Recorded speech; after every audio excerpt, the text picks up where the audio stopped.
We're about 45 minutes behind schedule, so we're going to go ahead and get started with the hearing for the Hospital Authority.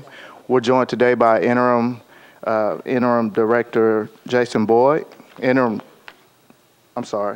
Chief Executive Officer Jason Boyd, the Board Chair Waverly Crenshaw, and the Finance Officer Mr. Lonis. Mr. Boyd, if you could, I also want to recognize the Chair of Social Services and Hospital Committee, Council Lady Eva Langster. And I'm going to follow the same protocol that our Chairman, Sean McGuire, has established. So I'm going to allow Mr. Boyd to present his budget, any comments he has. We'll take questions from the Budget and Finance Committee, and then we'll open up the floor for questions from other council members. Mr. Boyd, you have the floor. Hold on. With your permission. Turn away. There you go. All right. With your permission, I'm going to make a couple of introductory remarks, and then Jason will present the budget. First of all, let me thank the members of the council, and especially the mayor, for the continued support of the Hospital Authority in our operations. The microphone is on. Okay. I want to thank the mayor and the council for your continued support of the Hospital Authority. We're glad to come back today and report that although our revenue sources are on the decline, Jason's going to give you a report that the citizens of Nashville have a lot to be proud of with what we're doing with the resources we have. I do take note that we did not come back to the council last year for any additional funding, and hope you would remember that. That's our goal, to continue to work within the budget that you've established and to make the progress that we are making in terms of finding a financial sort of equilibrium to our resources and the services we supply. Everyone here knows that General provides a very critical role to Meharry Medical School. They are present here tonight, and do want to recognize Dean Mouton. Would you stand?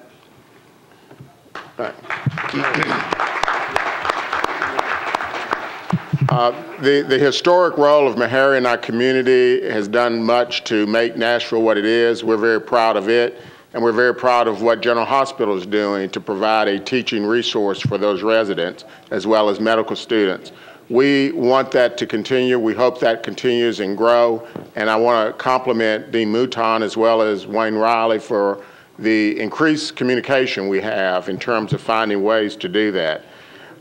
Jason will get into the details of what we do and the services, but we do want new council members to know that you're welcome to come out and visit, talk to us so that you have a better appreciation for what Metro General Hospital does. It is an important resource in the community. It reflects what our citizens want in terms of taking care of the indigent community, and we are proud to be part of what the mayor and the council want to do in that regard. With that, I'm going to turn it over to him for more specifics. I will say that although Jason as well as Bob Lonis, our CFO, both are in interim capacity, from the board's perspective, we could not ask for more from either in terms of their commitment, their energy, their creativity, and working through some very difficult problems.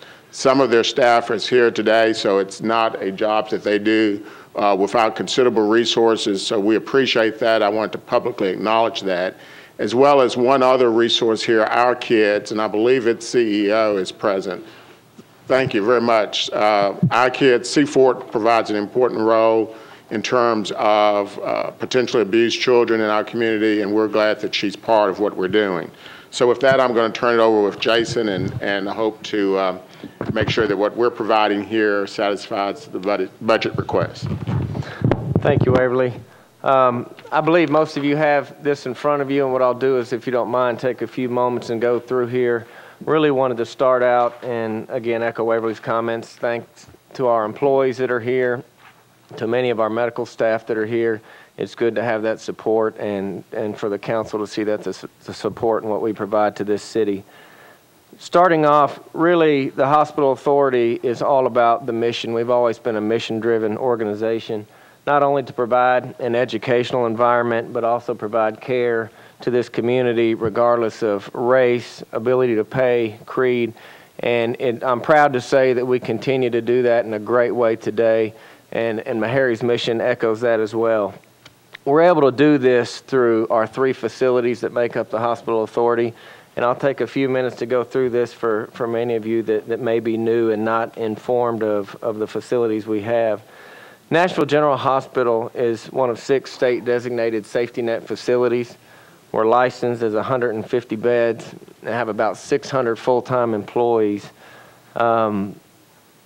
Many people don't see the significant volume of patients that do come through our doors at the facility. We do about 38,000 primary care and specialty visits at the hospital on an annual basis, and through our emergency room, about 33,000 visits in the hospital. As well, we are the index teaching hospital for Meharry Medical College, and most of our physician resources come from them today, and many of them are sitting back here tonight watching us. We also have over 170 residents from various specialties, whether it's internal medicine, OBGYN, family medicine, psychiatry, and other subspecialties that rotate through our facility at any given time, and also do a tremendous amount of student teaching throughout the city, whether it's for anesthesia, respiratory therapy, pharmacy, nursing. So our educational reach is very broad as well in the city. And we're also very proud of, we have the only hospital-based radiologic technology school in the state of Tennessee, and we do train radiologic technicians at our hospital, so we're proud of that. And as Mr. Crenshaw mentioned, we're proud to be a part of Our Kids. Many of you have heard of Our Kids. Provides a tremendous service for child sexual abuse victims. And in 2011, close to 900 children evaluated in 2011. So significant service to the community and the surrounding areas, and we're proud to be a part of that. Many folks don't know that Nashville General is part of that service. The next facility to make up the authority is Bordeaux Long-Term Care. 419-bed long-term care facility, about the 2nd largest nursing home in the state. Currently, we run a census at that facility of about 335 residents that live in that facility. I mean, they call it their home. We have about 470 full-time employees at Bordeaux, provide a wide range of services from skilled services, wound care services, and we've done some neat things out there this year around. We have a long-term chronic vent unit that we partner with a company called Romeo on. That's expanded to 22 beds, provides a valuable service to this community. And we also lease space to Kindred, which runs LTAC, which is a long-term acute care hospital, and they run a 60-bed LTAC out of that facility as well. Our 3rd facility of the authority is Knowles Home Assisted Living and Adult Day Services, 100 beds. They run a census of about 98 or 99, 60 employees, and we run about 40 seniors through our adult daycare program. So I think that really outlines the vast array of services across the continuum of care that we provide to this community, not just to Davidson County, but to farther reaching areas. If you go to the next slide, I believe it's page 5, and I won't get into this too much. This really just shows over the years, starting at FY 2009 to what we see proposed for fiscal year 2013, that our subsidy has declined, and we've done what we have to do to live within those means. That's a $4 million decrease in 4 years, and we're proud to be fiscally responsible and be good stewards of the money that the taxpayers of this community give to us. On the next page, really just to give you a breakdown, many people want to know where the funding comes from for the authority. And again, this is authority as a whole, all 3 entities, not just Nashville General Hospital. And you can see the breakdown in the pie that shows, and we can go to the blue piece of the pie, which is the Metro subsidy. That's about 35% of our net revenue. And you can see the other breakdowns of the pie there of where our net revenue cash collections in the door come from to keep our doors open at all 3 of those facilities. The next page we really put on here, this gets asked frequently how the breakdown of the subsidy is. There's often misconception that the entire subsidy comes to just the hospital.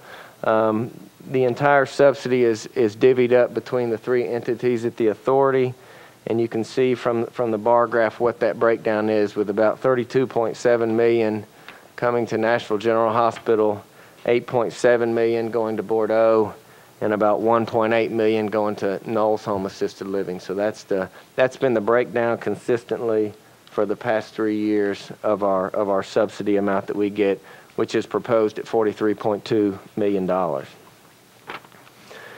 One of the things where we can say that we've really met our mission and done it in a good way, we can see that the charity care and uncompensated care on, I believe it's page 8 of your document, is significantly rising over the past few years. This year we'll probably end up at about $85 million in uncompensated care. That was $80 million last year, and it'll probably be about $95 million next year. So that really shows, as you look at the revenue resources that are coming in that are declining, and you look at the need for the charity care going up, that really widens the gap. And that's really where I think our folks and our medical staff has come through and done a lot of things that we need to do, made a lot of tough decisions to not have to come back here, ask for more funding, but make the right decisions operationally so we can be fiscally responsible. But half of our discharges from our hospital are indigent or self-pay. That's a significant number. And about 73% are either uninsured or underinsured. So that's a challenge that is part of our mission. It's what we do, and we're proud to do it, but it takes resources to do that. And, we have a significant portion of the uncompensated care in the city, especially relative to our size. I know data from several years ago stated that we had about 30% of the uncompensated care in the city, and we're a small piece of the total bed count in that city. The next slide, I really wanted to emphasize from this data here. This shows our unique patient count by the top 40 zip codes. And really what this shows is, one, that not only do we have a diverse employee population, we also have a very diverse patient population from all across the city. You can see we have about 33,000 unique patient visits annually, and about 28,000 of those come from Davidson County. So those top 5 or 6 zip codes that you can see there, of course, 37208 is where the hospital sits itself. Many of those are North Nashville, Nolensville Road area, Hickory Hollow, Madison. So we are really not just in our neighborhood, but across this community, and I think that's very important to recognize. And that's representative of our staff as well.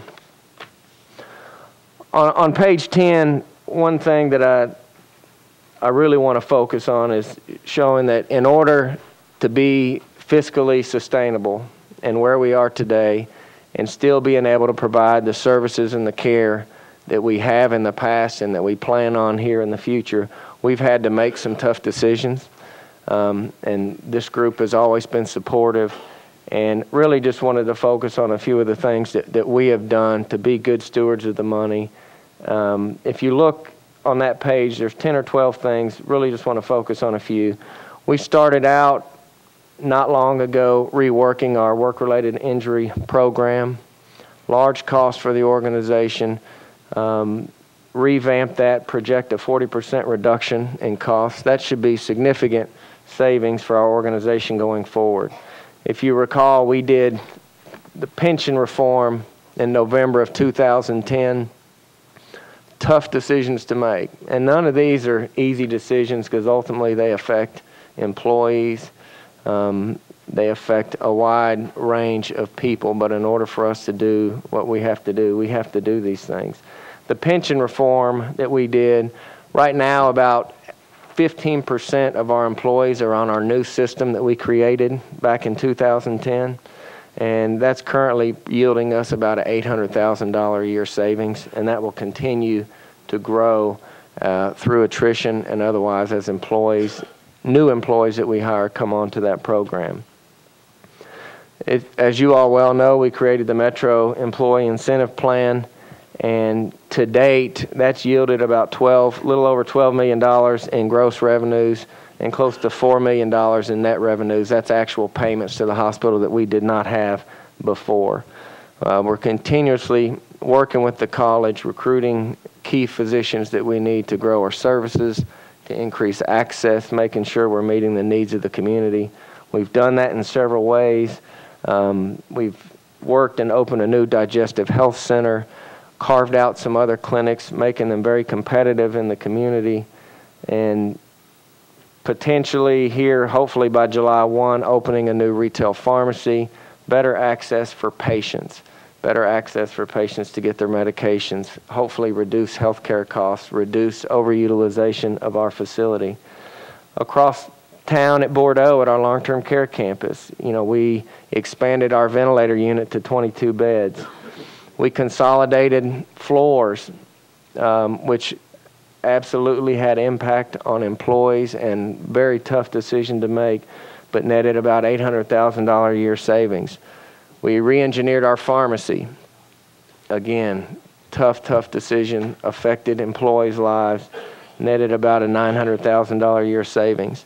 And if you look at where the hospital authority stood last year compared to where we stand today, we're about 105 FTEs less than we were this time last year. That's a lot of people, okay?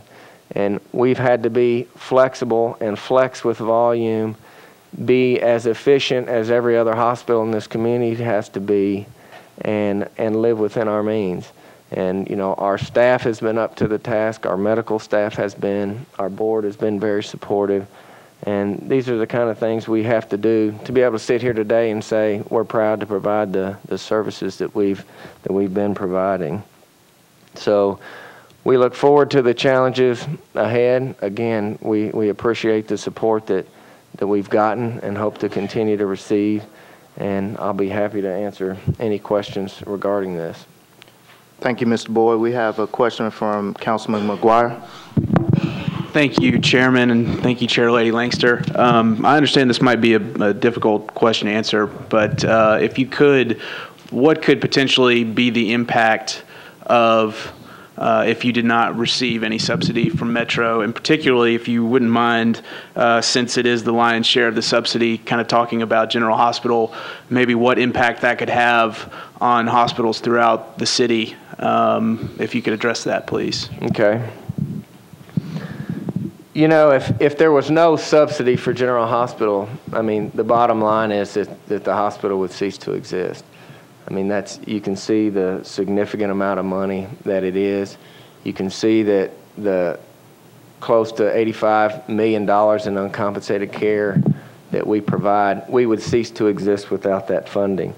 Obviously, as a key part of Meharry's academic program, there's a profound impact on their ability to meet their academic mission as well.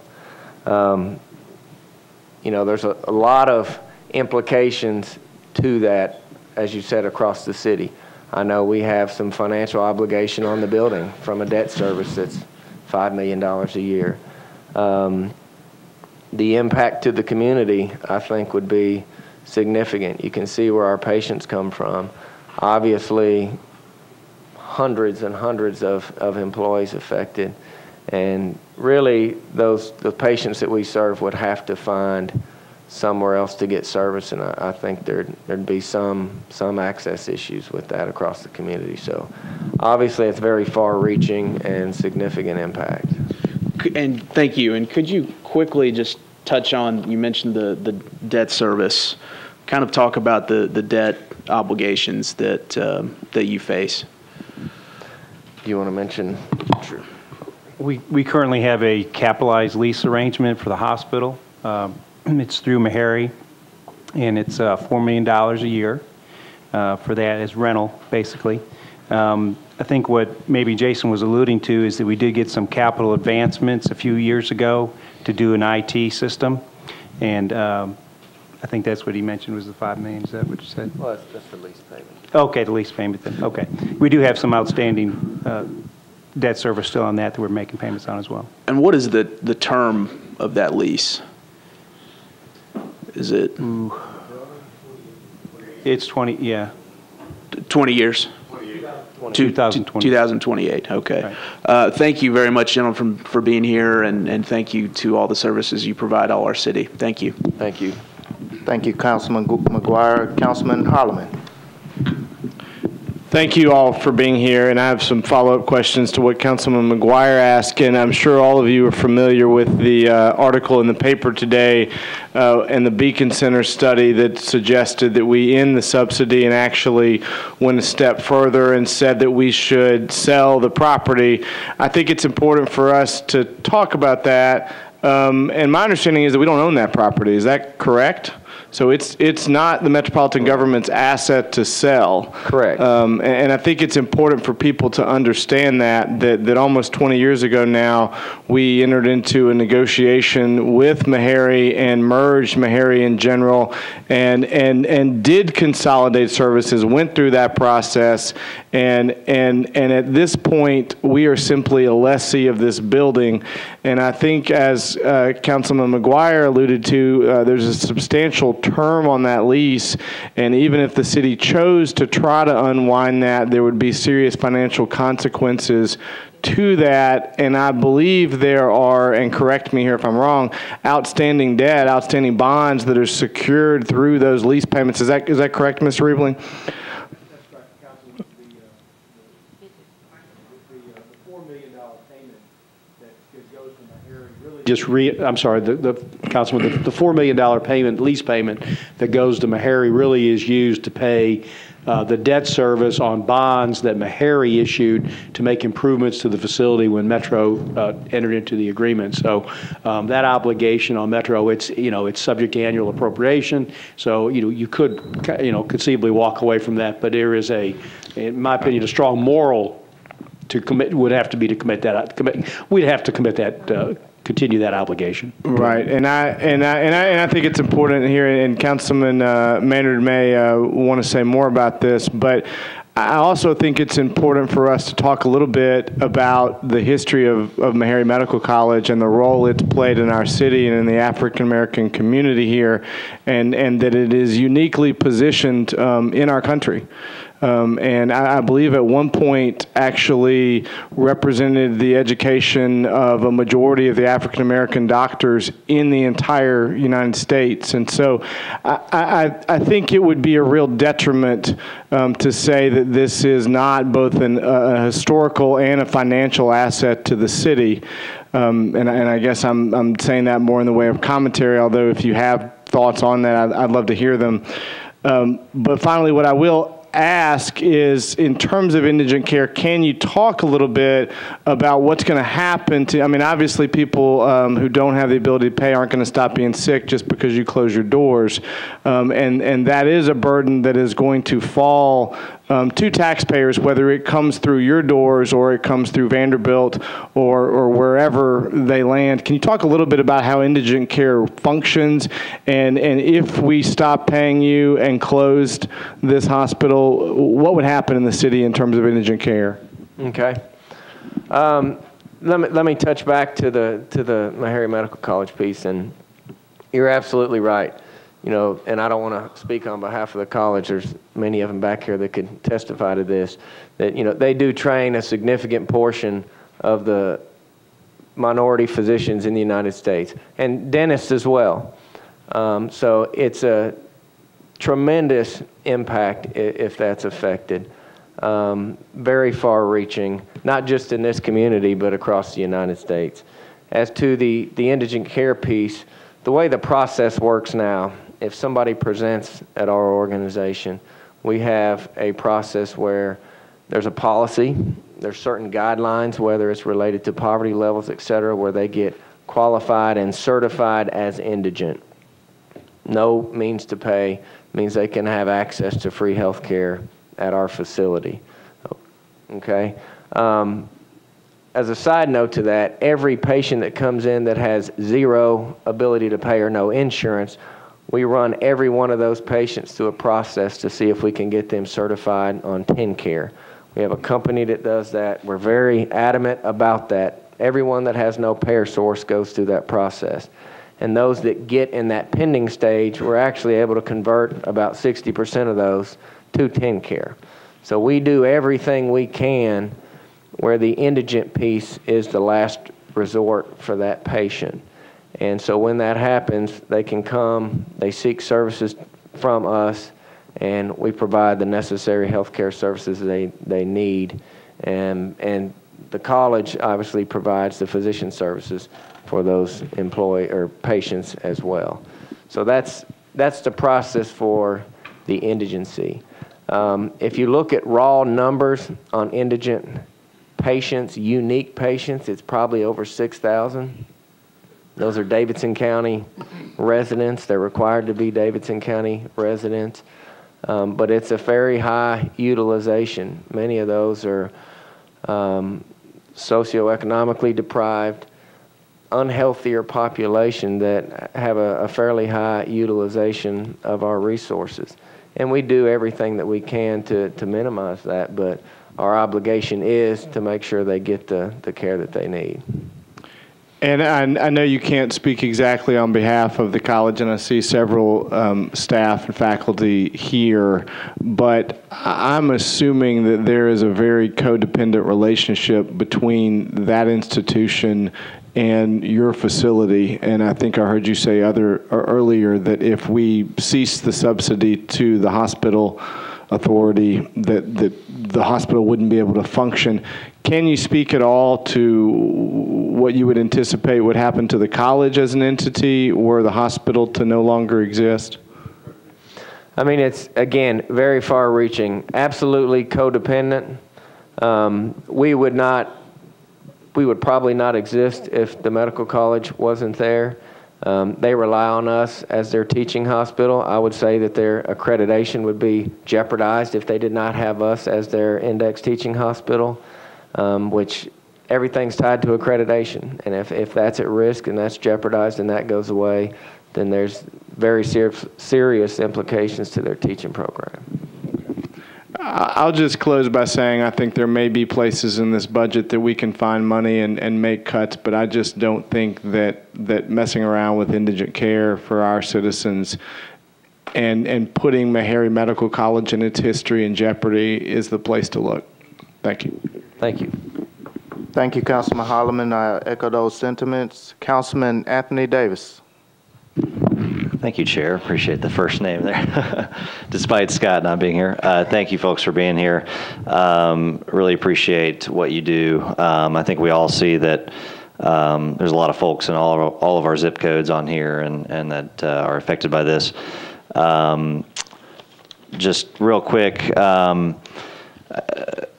I wondered what the impact of the federal law will be on you guys. I know it won't affect this year, but with a lot of stuff rolling out in 2014, with more people getting insurance, will that kind of lower the impact of our need later down the line and that sort of thing? And just any comments you have on that. And again, I really appreciate what you do and understand the need greatly. Thank you. I wish I had the answer for healthcare reform or what was going to happen. As you know, still waiting for the final ruling on what that's going to look like. Potentially, if it happened like it was set up to happen, what that means is about 250,000 people in the state of Tennessee come onto the TennCare roster. Okay.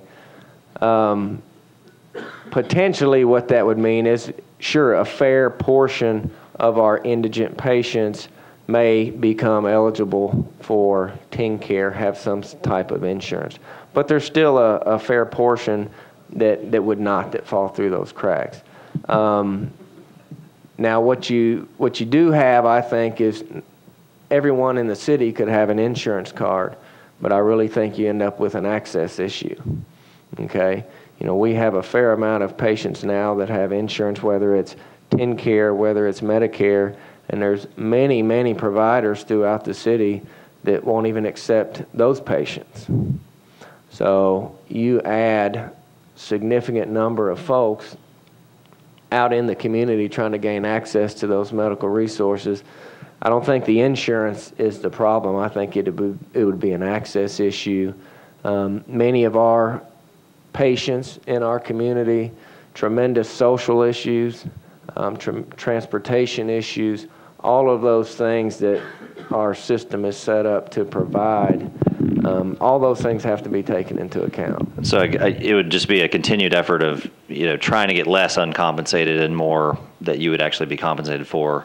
So that would grow some at least. And correct. Just continue to help them get access. If every indigent patient had, say, TennCare, a form of insurance, we'd probably be a net winner in that. Now, I don't think that's going to happen in the grand scheme of things, but just looking at the number, that's what if we had Medicare for all, the whole pie would be red, and it would just take up the whole. You wouldn't need us at all, and the whole circle would be red. That'd be great. I like your style of thinking. Thank you. Appreciate it. Thank you, Councilman Davis. There were a couple council members that dropped the queue. Just to make sure, if you want to be in the queue, to go ahead and request to speak. I'm going to take council members that are on the committee first. So, Councilman Maynard. Thank you very much. I appreciate all that you all do, and I think next to spirituality, healthcare is the second most important thing in our life. That if we can not have access to health care, then our quality of life diminishes, as we all know. Appreciate all that you do, especially at the General Hospital, also at Bordeaux Knolls. My question is that we talked about last year your efforts to go to the state of Tennessee and to use the model of the Metro Employee Incentive Plan to go to the state of Tennessee. And I understand there's about 112,000 state employees in the Middle Tennessee area that you serve. Where are you on that? Because I believe it's important that we can continue to increase revenue, look for ways to increase revenue for the hospital authority. And what other innovations do you have in mind in regards to increasing revenue? Okay. Take my note here so I don't forget where we're at. Your first part of your question around the state employees, we have had an initial meeting with the state around how that would work in their system. And I mean, the hope would be to emulate the system that we set up for the Metro employees. That's about as far as we are on that. I mean, I think there's interest in us being able to do that. The thought process is really around, do we do this just here in Middle Tennessee, or do we work with the other safety net hospitals in the state, whether it's West Tennessee with the Met or East Tennessee with Erlanger, and make it a statewide solution for statewide state employees. So that's where the thought process is now on that. I think there's a good opportunity there. I don't think you would see as a robust utilization as you do with the Metro employees, but any volume or increased access obviously is beneficial to us. From the other revenue sources, what we're continuously trying to do is, we always talk about looking at what services to be in, and we look at services that maybe we should not be in. Really for us now, it's about creating access to be able to handle volume in specific areas that need it. And it's working with the college, our physician partners in the community to provide access.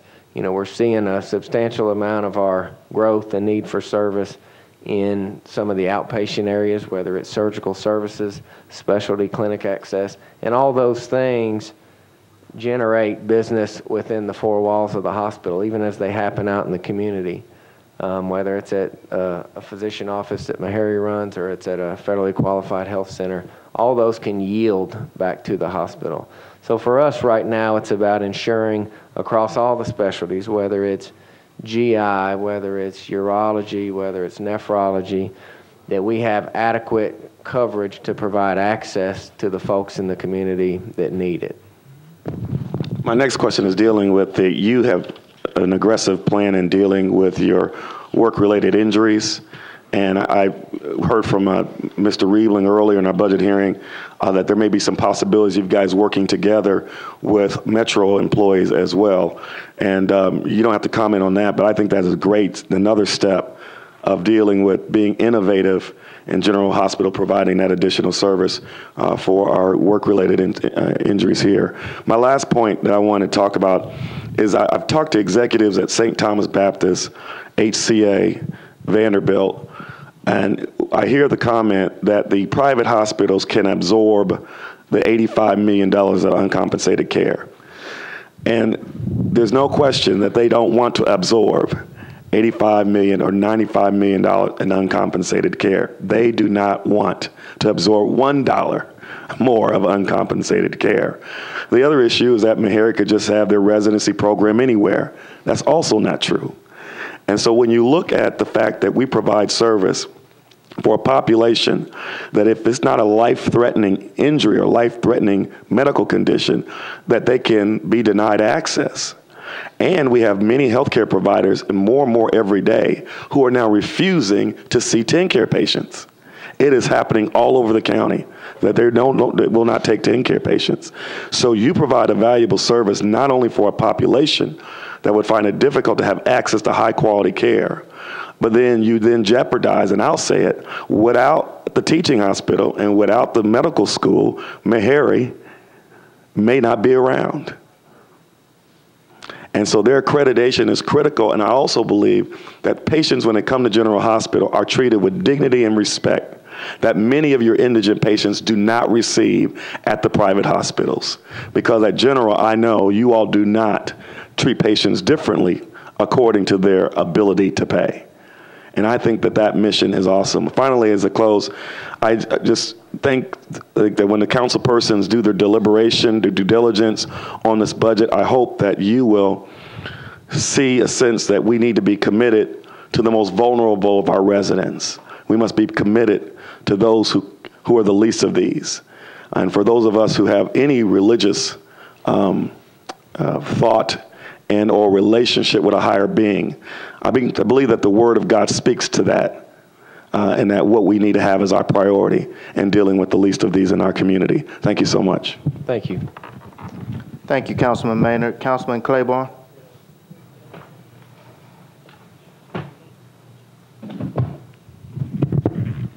Thank you, Mr. Chair.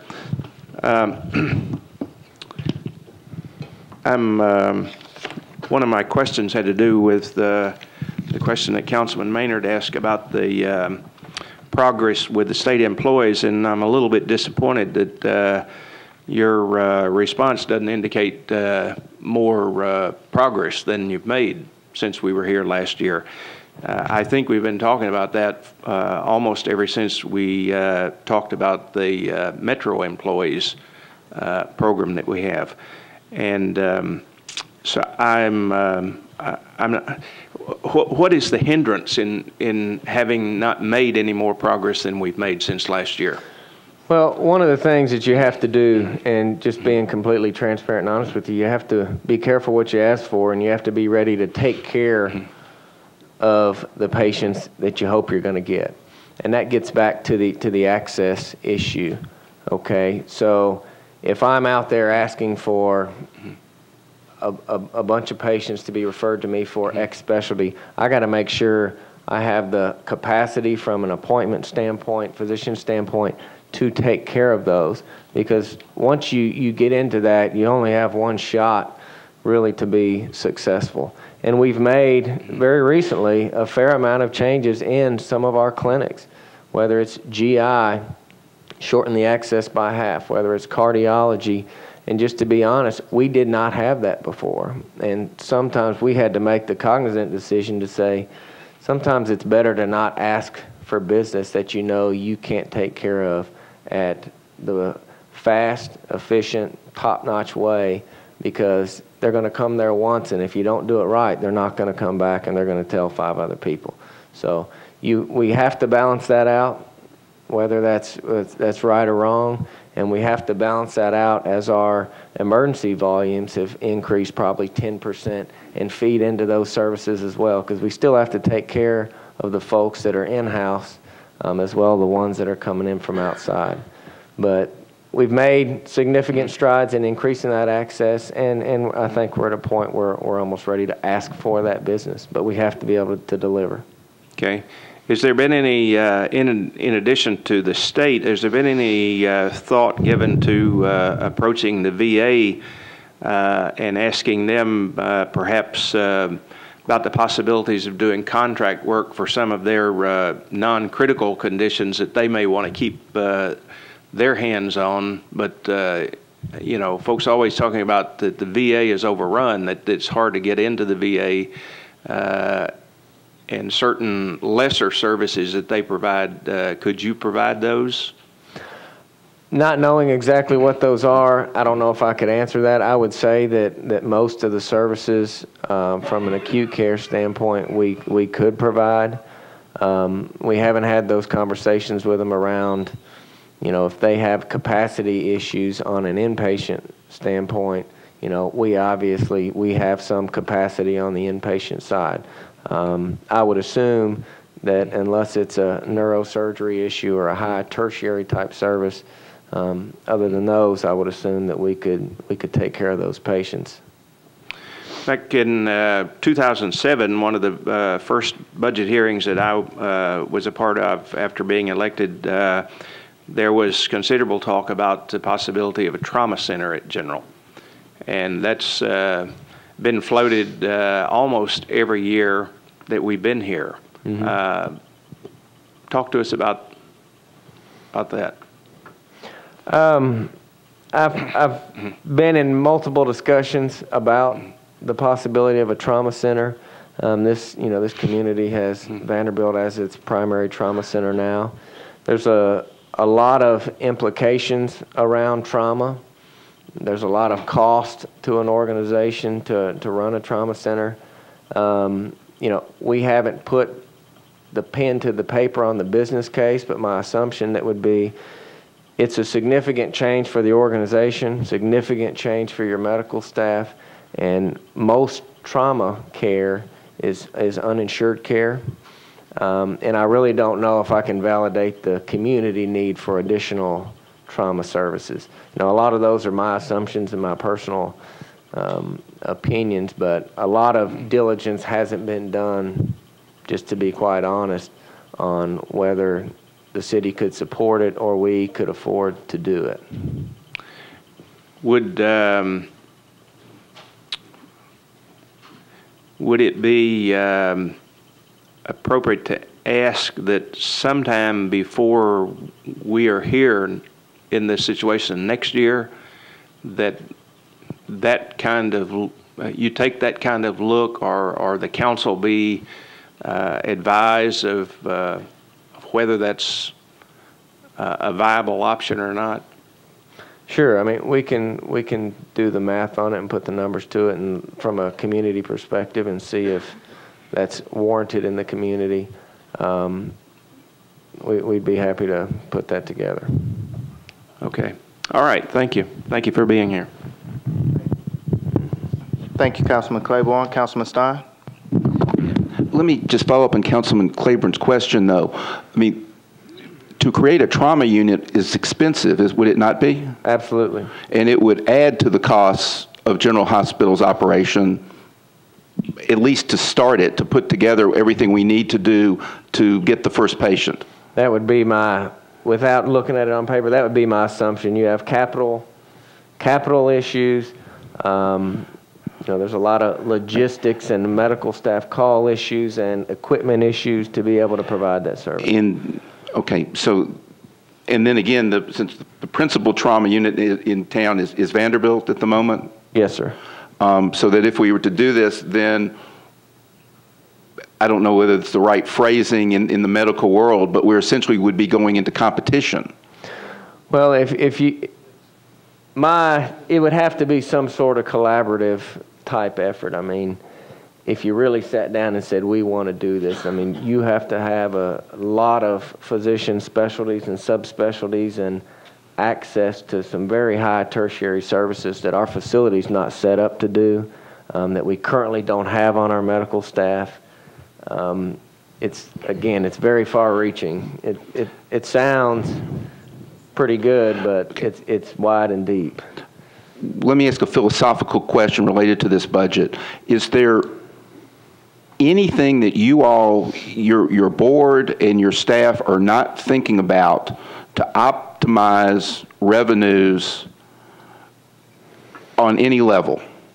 Are you, I mean, is that not part of what you're trying to do on a regular basis, figure out the best way to serve people in the most cost-efficient way and to increase revenues for the hospital? Yes, that's true. I'd like to think we've thought of everything. I'm sure there's something we hadn't. You know, we spend a lot of our time on the expense side, salaries and supplies. That's our two biggest things. Well, I guess the root of my question is, I don't want to be coy, is there are an awful lot of us that are very proud that you all have stabilized the hospital with very, very tough decisions. The bleeding has stopped, but we are still hemorrhaging at a high level. So we've got to continue to work on all of that. But there are at least a lot of us that have supported this for a long time that really appreciate your conservative approach to expanding services if they don't make sense. And I think you're to be congratulated for that. Thank you. Thank you, Councilman Stein. Councilman Bedney.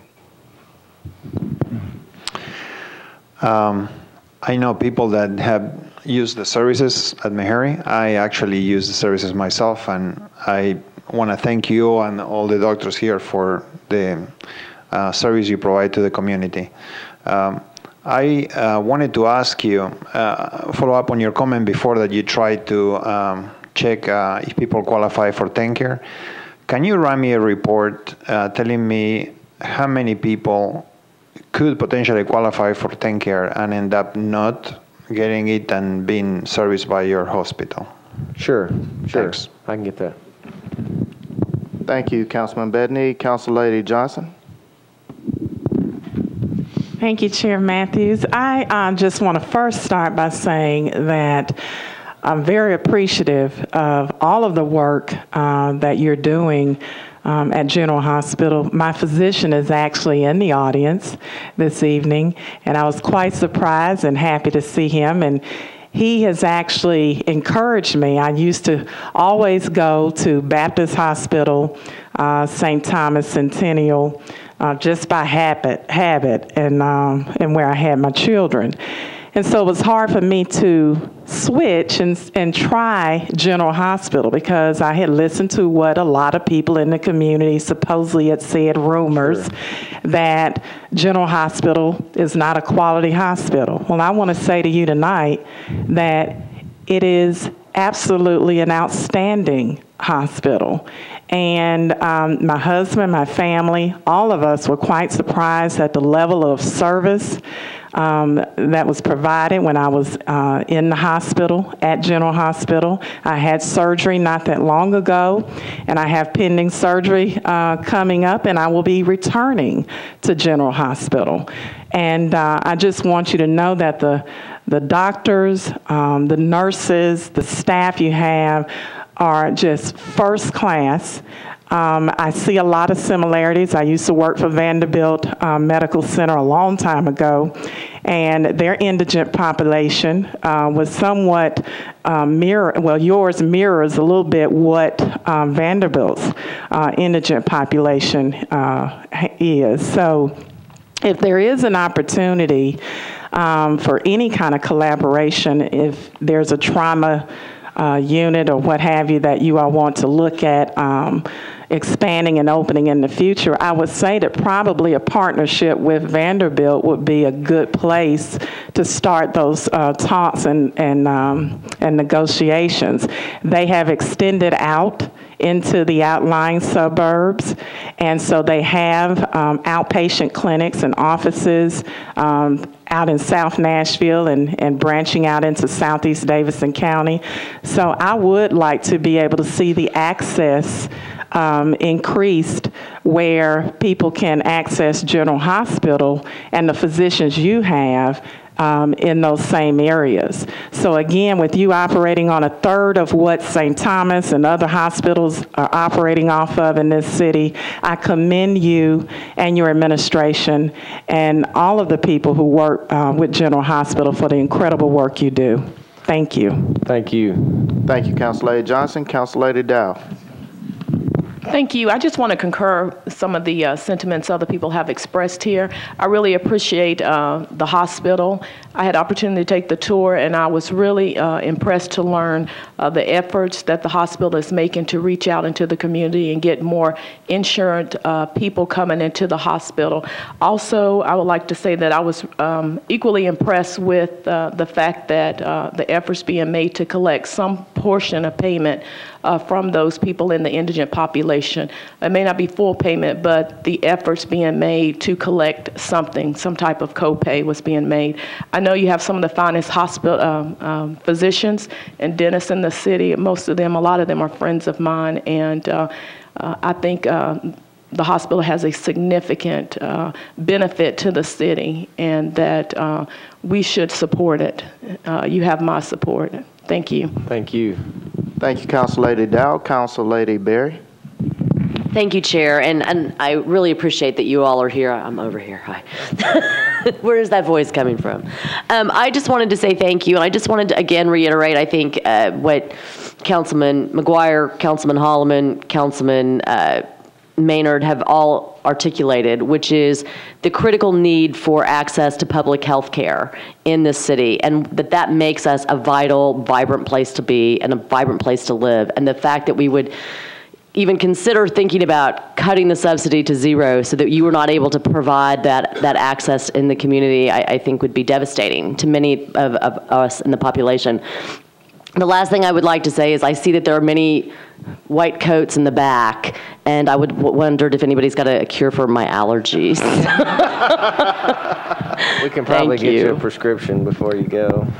Thank you, Council Lady Berry. Council Lady Blaylock. Thank you, Chair. I was just wondering, this is kind of a semi-budget question, I guess. How many Metro employees do you think attend General?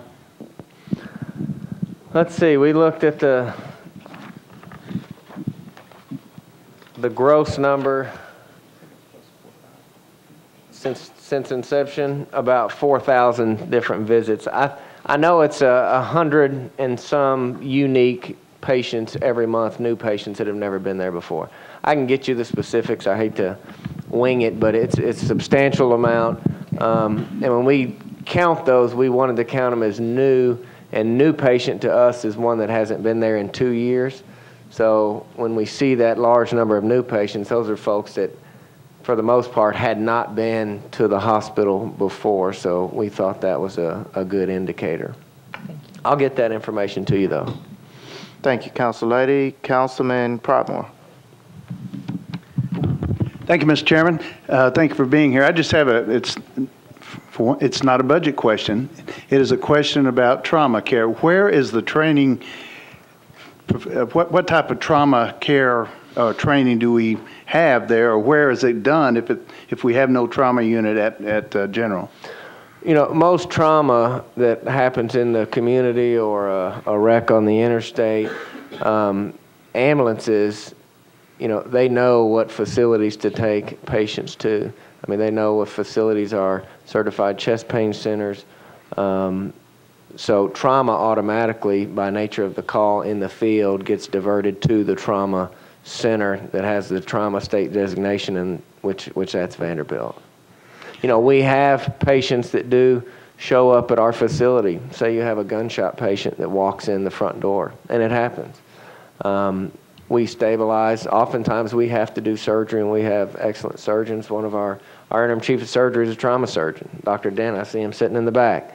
But if we have to transfer out, if it's something that we don't do, then we transfer that. We have transfer agreements with every hospital in the city and get them to the most appropriate location.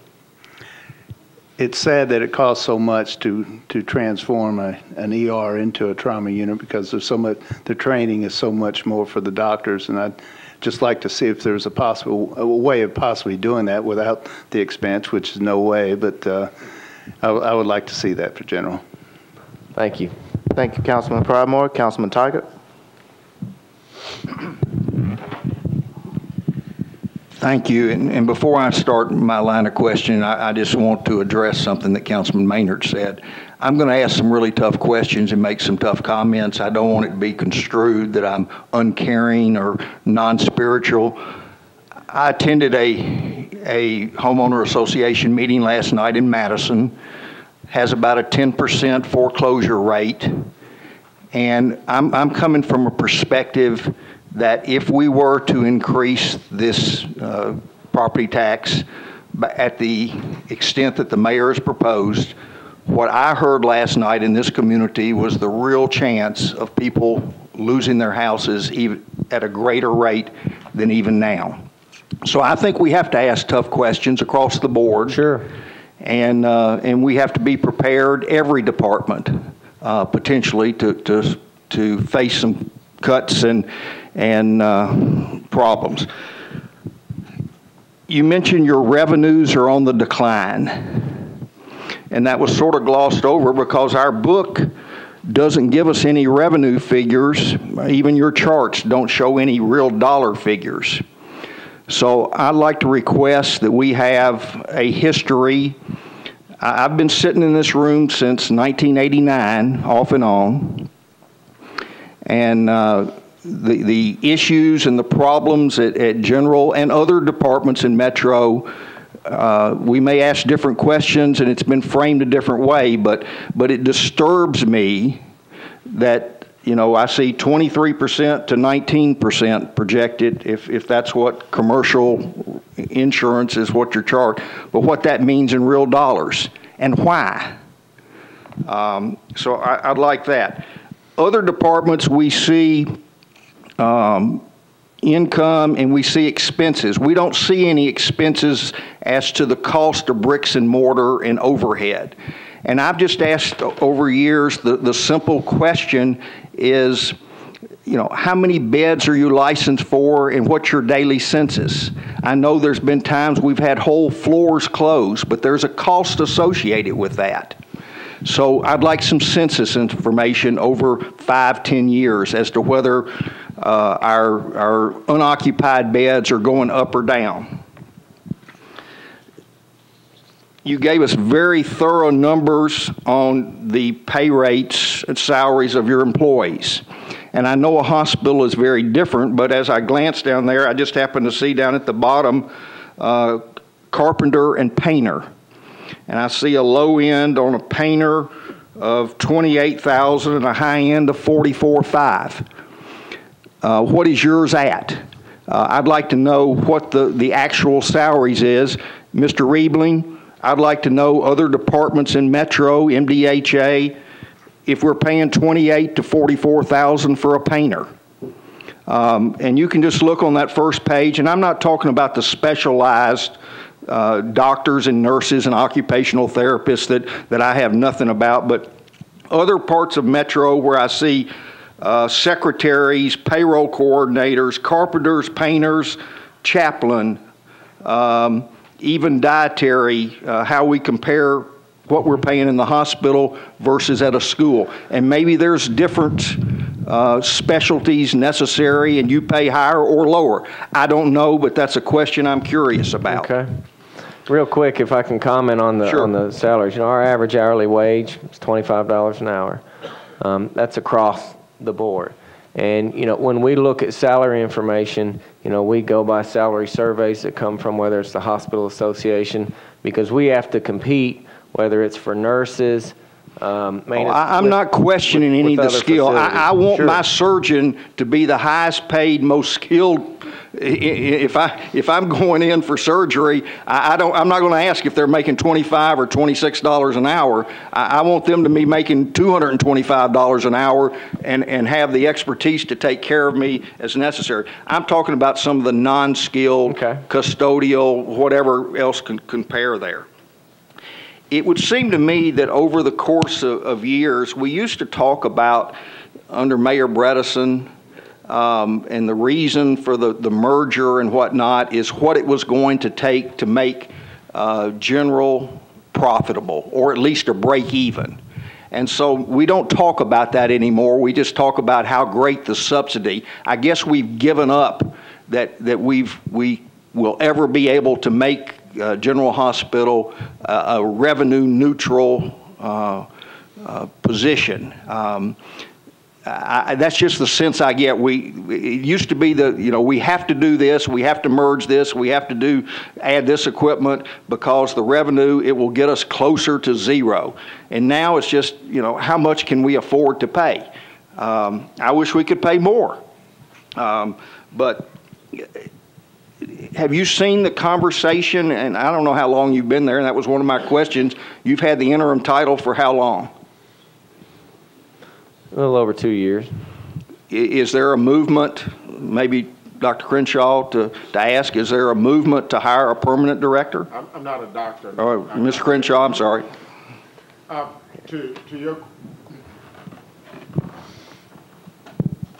To your question about and I think it came up earlier, the board has and continues to look at ways to make Metro cost neutral. And while that's not reflected in the report here, it's always been something on the board members' minds. It's something that's discussed regularly. It's something that's looked at. So do take to heart that we do and are very sensitive to what you said. You're right. In the past, we have come trying to find ways to increase revenues, trying to find ways to break even.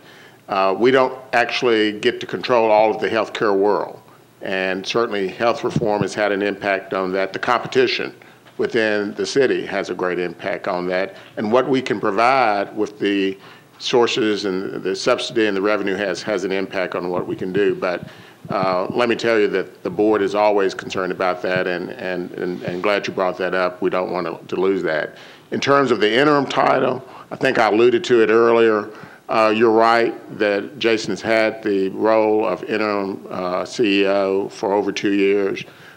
We are currently and have been for some while trying to look at a bigger fix, and we have intentionally not sought to make him permanent or anyone else permanent until we get some larger solution to the revenue issues, breaking even, increasing revenues, and exactly what role we can play so that really the subsidy becomes less over time, if that's possible, or at least stabilizes it. The mayor has been and the mayor's office has given us a lot of discretion to do that. We continue to do that in board meetings. We do that. We're looking strategically about what is the role of general and how can we use these funds and reduce overall the burden that general has on Metro government budget. We're very sensitive to that. So we've intentionally not moved to make anything permanent. We felt like we had an obligation. Let's find, as best as we can, as sort of a citizens board member. I'm a lawyer, not a doctor, and try not to go to my own doctor for that matter. So, but we try to find a larger solution to this, and we still struggle to do it because we just can't control all the variables. Well, and the reason I say that, I'm very impressed with Jason, but I understand someone in his position, his hands are somewhat tied, that if there's a risky yet innovative idea that might need to be done, if I'm the interim, do I risk bringing that forward versus just trying to keep things the status quo? I'm just wondering if we've put him in an unwinnable situation. I don't think so. I've had the opportunity to chair for several years now, and if anything, Councilman, I have tried to encourage creativity, innovative thinking, and spur that along, and other board members have too. So we agree with you. I do periodically check in the role of chair, as well as other board members do, to make sure he's getting the support he needs from all sources. Early on, we felt like our obligation was to be good stewards of the money that Metro Council and Metro government's providing. So yes, we do ask those hard questions, so we welcome that. He gets those hard questions in board meetings. He gets them after board meetings. He gets them when I feel like there's an obligation. Well, why are we doing that, and how does that make sense? And sometimes we agree and things proceed along. Sometimes we disagree, and we'll have a mid-course correction. So no, I do. You're exactly right. We want him to be creative. We encourage that, and if I don't see that, I'm asking, well, Jason, what's your thinking about that? And I know there's been more than one occasion when the board has charged him to come back at the next meeting or report to us between meetings on how we can address a certain issue. Sure. Thank you. And I'm going to ask for my memory, John and Rich, as much as for maybe the new council members, I think it would be helpful to have a historical perspective of what the subsidy has been for a reasonable period of time, 10, 20 years even, if possible, and please include any loans or other forgiveness. Yeah, I think we provided that before, but we have that, and we can get that to you easily. No problem, Councilman. I can add that into your other items you requested. All right. We had discussion, as Councilman Claiborne talked about in the past, the collection problems and hiring a third-party collection agency. Can you give us any successes, failure, do it again, doing more of it? Because we've had the discussion here with our criminal court clerk, general, and other metro agencies over in-house collection versus paying a collection agency, and which is the best route to go. So where do we stand on collections? You know, I would say that, and I see our Chief Revenue Cycle Officer in the back, we probably have one of the most competitive revenue cycles of any hospital in the city. Now, did it used to be that way? No. And that was years ago. We had issues with collecting funds, whether it was from insurance companies or whether it was from patients that came through the door. We have, and I can send you the benchmarks that we look at in terms of our revenue cycle dashboard that show net days in AR, meaning how long it takes for us to turn a dollar, our upfront collections that we track every month that used to be essentially zero, and how stringent our processes are around whether it's becoming certified as an indigent, whether it's they don't qualify as an indigent, and the processes that we have to go through when somebody is maybe a true self-pay patient where they have a financial obligation to our organization for payment. And, you know, as 99% of hospitals in the United States do, you know, we use third-party companies to help us collect that money because you couldn't do it efficiently enough in your own shop. And the way they work is they pay a percentage of the funds that they collect. And that's the way it's typically done in the hospital industry. Okay. Two more quick questions. Sure. Did I understand you to say we had approximately 33,000 annual visits this year, and about 28,000 of those were Davidson County visitors? That would be unique, yeah. Unique visitors. Unique visitors. So a skeptic in me would say we have 5,000 non-Davidson County residents coming into Davidson County for care that Davidson County taxpayers are paying for. Not necessarily. Those patients that live in Rutherford, Sumner, I mean, they could be Medicare patients. They could have private insurance. You don't have to live in the county to utilize the hospital, so many of those do have insurance. Now, they cannot qualify for the indigent program. You have to be a Davidson County resident for that. Okay, so how do we handle, is the scenario possible that I'm in Dixon and I don't like the care there, and based on the reputation of General, I drive here and seek free medical care? Well, it wouldn't be free. You know, first I of all, can't pay though. Then they would be a true self-pay patient, and there's requirements up front. Anybody that walks in the emergency room, legally we have to treat. There's requirements around that. If they come, we have to treat their emergent medical condition. But after that, can I stay? After that, there's requirements around upfront payments required to seek services. So would we ship that patient back to Dixon County Hospital? If worst case scenario, I'm just saying I can't pay, but I want to come here for better care, and I come here, you have to treat me, and I need to stay here 2 weeks. In the hospital? In the hospital. We take care of the patient throughout their stay. And who pays for that, in theory, if I don't pay? I mean, theoretically, that's a charity number on our books. Sure. Okay. That sure seems like a flaw in the system. All right, finally, following back up on the Metro employees. Do we have any statistics on how many Metro employees choose General as their hospital of first choice? Do we have any way of knowing that? I don't know if we can know it by if they choose us as their first choice. You know, we can get the statistics around utilization. And I think if we know when they've been there and it's their first time being there, and then we can see if they come back repeatedly. You know, we do know that most of the Metro utilization is on an outpatient basis, whether it's through our clinics or even if they have a physician down the street that's not part of us. Many of them get an order for an x-ray or a CT scan and come to the hospital for that service. So we can track utilization as far as their preference. I guess you could judge that by if they're reutilizing the facility, if they're coming back. Maybe that's my question. Do we have the statistics on the reutilization? We do. That would be a good figure to give us. Okay. I lied. One final question. It seemed, based on the comments Council Lady Johnson made, she would be a great advertisement for you, because there are certainly, I know I have some friends, government employees, who have chosen not to go to General for whatever reason. They don't know the success stories.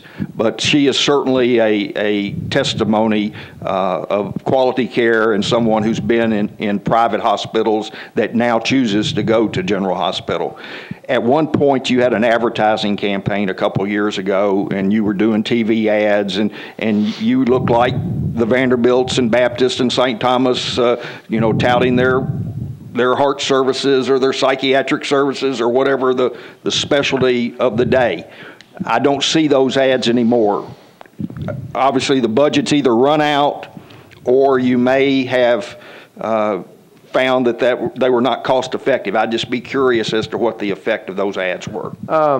We do track whenever we do items or advertisements. We try to be cognizant of, one, are they effective? For the most part, though, just to be brutally honest, they're very expensive to do. And at the end of the day, we have to decide the best utilization of resources. Is it me being able to provide things for my employees or provide services? So it really just came down to allocation of resources. Just an example, we're in the process now and want to revamp our website and how that looks. That's a significant expense, but that's something we're going to have to do. That's where healthcare is going. Pre-registration online, all the things online, find a doctor. We have to do that.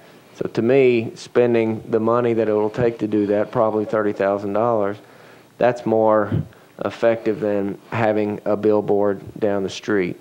At this point where we are, not necessarily competing for the open heart patients that, every hospital in the city has the best heart program. That's what their billboards say. Yeah, thank goodness I don't have a heart, because I would be confused as to where to go. Absolutely. So for us, it's about allocation of resources. There's some things that I wish we could do and could do more of, but we just have to spread the resources. Has our outreach program to Metro employees, have we utilized any and all methods that might be available at low cost, inserts in payroll checks, advertising that's available through the different departments, newsletters? Are you satisfied that you've received the cooperation from the administration and IT and any other agencies that have resources to get the word out to Metro employees? Absolutely. Everybody's been very cooperative. I know our folks have made the rounds to the different departments, to departmental meetings. So I think that relationship there is good. And, they call us when they have success stories, and they call us if they have an issue, and we take care of those. So I think it's a very, very cordial relationship. Thank you. Thank you, Councilman Tiger. The last councilman in the queue, Councilman Claiborne. Thank you. We've talked about the trauma center, and I wanted to make the point that we have had 2 trauma centers in the city. before Metro General was moved at the consolidation, we had a trauma center and Vanderbilt had a trauma center, and I don't think either one were liking for business. And my other question is to Council Lady Berry, is her visit compensated or uncompensated? Thank you. Thank you, Councilman Claiborne. Council Lady Langster, would you like to make a brief comment before we close? Yes, I would. I'm not on. You should be. Every budget year, it has been expressed by me as my hope, wish, desire that Nashville General Hospital becomes a trauma center. In fact, when I was first elected to council, I'm going to say that our general counsel, Mr. John Cooper, and the finance director sitting over there real quiet, Mr. Rich Reebelin, we paid a visit to the president, Dr. Riley, at Meharry Medical College to let him know of my strong desire. Because most cities you go to, they have more than one trauma center.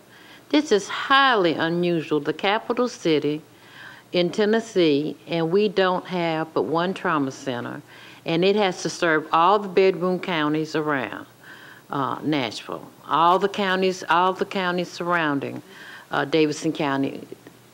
We serve, and I live about 2 blocks from Nashville General and Meharry Medical College, and you ought to see the ambulances just flying past Nashville General Hospital. And I know some of those cases which are trauma, and the reason why they keep going is to trying to get across town. And when they could stop right there, pull right in, back right up to the back door, and be assisted by some of the very fine students, residents, doctors, dean of School of Medicine that's even sitting out there tonight.